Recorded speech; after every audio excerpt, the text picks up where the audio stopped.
అందుకే అధ్యక్ష, కేంద్ర ప్రభుత్వానికి విస్పష్టంగా మా నిరసన తెలుపదలుచుకున్నాం అధ్యక్ష.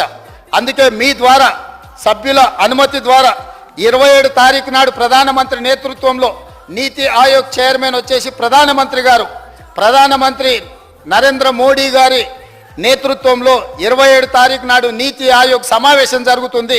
తెలంగాణ రాష్ట్ర హక్కులకు భంగం కలిగించినందుకు, తెలంగాణకు రావాల్సిన నిధులను విడుదల చేయనందుకు, తెలంగాణ రాష్ట్రానికి ఇవ్వవలసిన అనుమతులు ఇవ్వనందుకు నీతి ఆయోగ్ సమావేశాన్ని తెలంగాణ రాష్ట్ర ముఖ్యమంత్రిగా బహిష్కరిస్తున్నాము. ఈ బహిష్కరణను సభ మొత్తం ఏకగ్రీవంగా ఆమోదించాలని నీతి ఆయోగ్ సమావేశానికి హాజరు కాండి.